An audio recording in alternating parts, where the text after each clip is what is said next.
आज इस कजली मेला महोत्सव जो चल रहा है हमारे महुआ में, इस मंच की अध्यक्षता कर रहे माननीय जिला विद्यालय निरीक्षक महोदय, डिग्री कॉलेज के प्रोफेसर बंधु और प्राचार्य महोदय, बेसिक शिक्षा विभाग से आए हुए और महुआ के नागरिक बंधु, मुझे बड़ा गर्व महसूस हो रहा है कि आज महुआ में माध्यमिक शिक्षा को भी आज मंच पर कुछ कहने के लिए रखा गया। आज का दिन हमें मिला, तो मैं अगर अपनी बात को यहाँ से शुरू करूँ कि ये तो सभी क्या कहेंगे, एक कुछ बच्चे कह भी सकते हैं कि शायद आई हो संसद भवन की ओर। ऐसा करूँ तो कोई कहेगा तो है तो, और कोई कहेगा अंग्रेजी के टू है, और कोई कहेगा विक्टोरिया वाला भी है, और भी कोई सिंबल होगा। फिर मैं ऐसा करता हूँ तो कहेंगे तीन है, मैं कहूँ डब्लू है तो डब्लू भी सहमत हो जाएंगे। तो मेरा मतलब यहाँ पर है कि कुछ लोग तो ये भी सोचेंगे शायद ब्रह्मा विष्णु महेश की ओर इशारा किया होगा, तीन है। किसी ने यह भी सोच लगा ली होगी कि हमारे तीन सेनाएं होती हैं, जल थल और नभ की, यानी वायुसेना। किसी ने यह भी अंदाज लगा लिया होगा कि पाताल लोक होगा, पृथ्वी लोक होगा या आकाश लोक होगा। ऐसा ही कुछ हमारा सिस्टम बटा है। जैसे कि सेकेंडरी एजुकेशन की बात कर रहा हूँ मैं, उससे पहले बेसिक एजुकेशन चलती है, उसके बाद 9 से 12 तक सेकेंडरी एजुकेशन चलती है, और उसके बाद हमारा उच्च हायर एजुकेशन चलती है जो कि आपका 12th होता है। तो मैं अपनी बात को यहाँ से बता रहा हूँ। एक बहुत छोटी कहानी है खरगोश और कछुए की। दोनों दौड़ लगाते हैं कि कौन अपने पॉइंट पर पहुँचेगा, लेकिन सब लोग रिजल्ट जानते हैं उसका, कि स्वाभाविक है कि खरगोश तेज दौड़ के आगे निकल जाएगा, लेकिन कहानी में हमको ये नहीं पढ़ाया जाता। स्टार्टिंग पॉइंट पर कछुआ और खरगोश दोनों साथ साथ चलते हैं। खरगोश तेज दौड़ता है, आगे चल के वो रुक जाता है और वो सोचता है कि कछुआ तो बड़ा धीरे चल रहा है, और जब तक मैं रेस्ट कर लेता हूँ, और रेस्ट करने के साथ साथ वो सो जाता है, नींद आ जाती है। कछुआ निरंतर चलता रहता है और अपने एंड पॉइंट पर, फिनिशिंग पॉइंट पर पहुँच जाता है और रेस को जीत जाता है। ये हम लोगों को कहानी में पढ़ाया जाता है।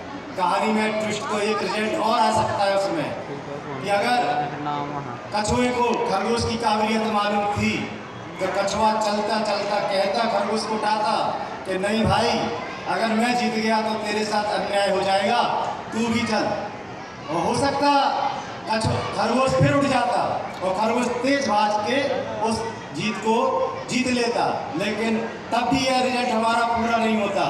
मेरा मतलब यहाँ से हो रहा है बेसिक शिक्षा, माध्यमिक शिक्षा और हायर एजुकेशन से हो रहा है। एक बच्चे के सर्वांगीण विकास के लिए हमें साथ साथ चलना होगा।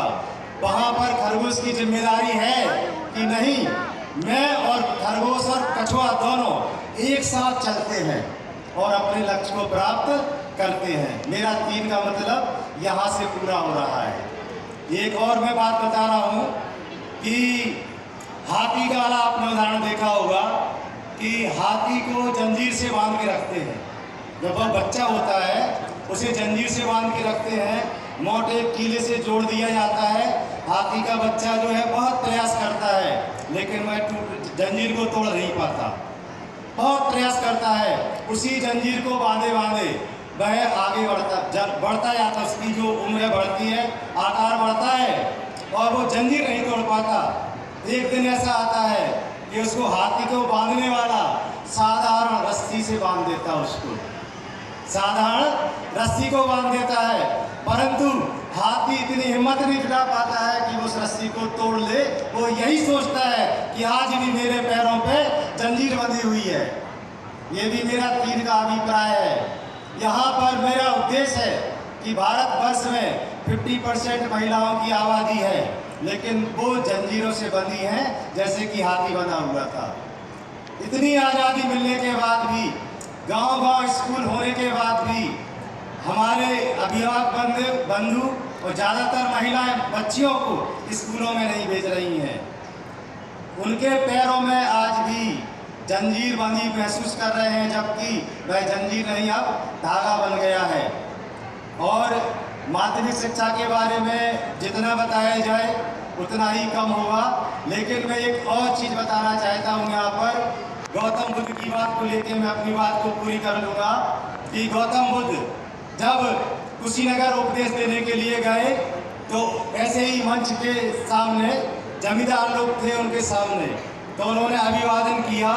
तो गौतम बुद्ध ने भी अभिवादन स्वीकार किया और नतमस्तक हुए।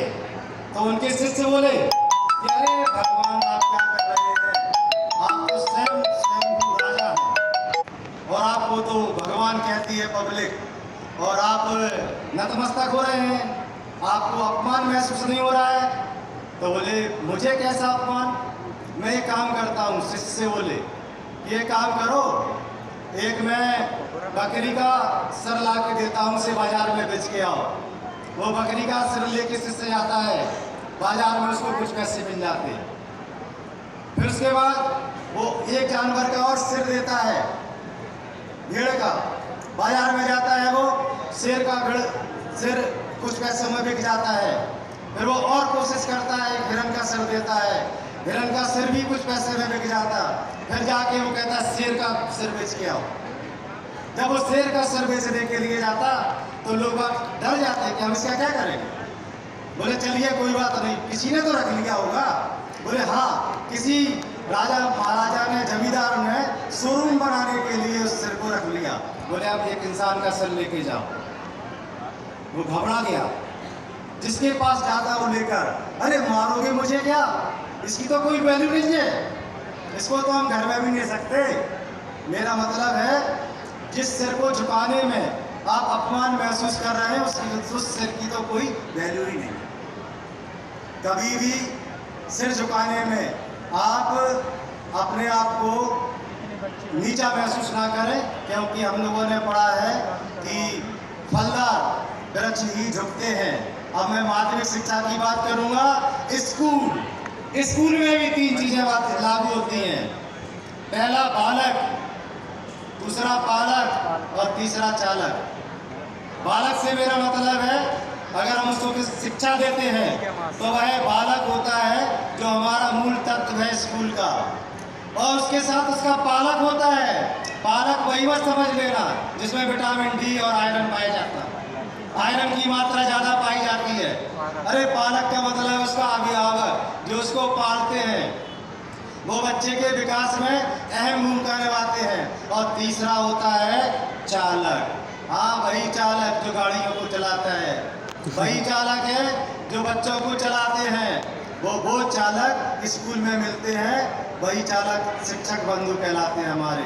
यही तीन हैं। तो मेरा इस मंच से यही कहना है कि हमारी माध्यमिक शिक्षा जो है इसको स्टेप बाय स्टेप मजबूत किया जा रहा है और सरकार भी मजबूत कर रही है। इसको सरल बनाने के लिए प्राइमरी एजुकेशन, बेसिक एजुकेशन की तरह हमने भी अपनी कक्षा 9 से 12 तक के स्कूल गांव-गांव में खोल रखे हैं, ताकि प्रत्येक बच्चा शिक्षा को ग्रहण करे।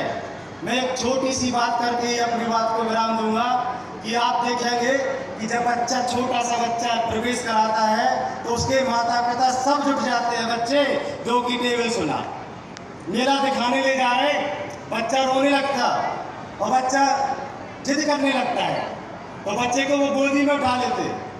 बच्चा गोदी में जैसे उठाते हैं बच्चा चुप हो जाता है। मालूम क्यों करता है बच्चा ऐसा? बच्चा इसलिए करता है कि जब मेले में दुकानें सजी रहती हैं तो जब बच्चा पैदल चलता है तो उसको दुकानें नहीं दिखाई देती। दुकानों के अंदर क्या रखा हुआ है उसे दिखाई नहीं देता, तो वो मम्मी के सामने रोने लगता। मम्मी उसको गोदी में लेती, उसको दुकानों में रखी हुई अच्छे सुंदर खिलौने दिखाई देने लगते।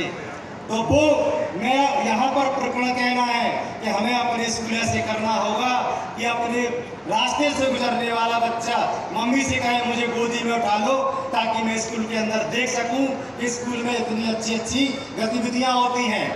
और बच्चे को चुप कराने के लिए बच्चे का जो पालक है वो दवा डालता, बेटा 2 की टेबल सुना, वो शुरू हो जाता 2 एकम 2 2 दूनी 4 और बोल जाता। उसके बाद यही सिस्टम चलता है हमारा, और हम पढ़ने का लोड एक बच्चे पर रखते चले जाते हैं 5 तक और ज़्यादा रख लेते, बोझ और लोड, पढ़ाई का लोड ऊपर से किताबों का बोझ।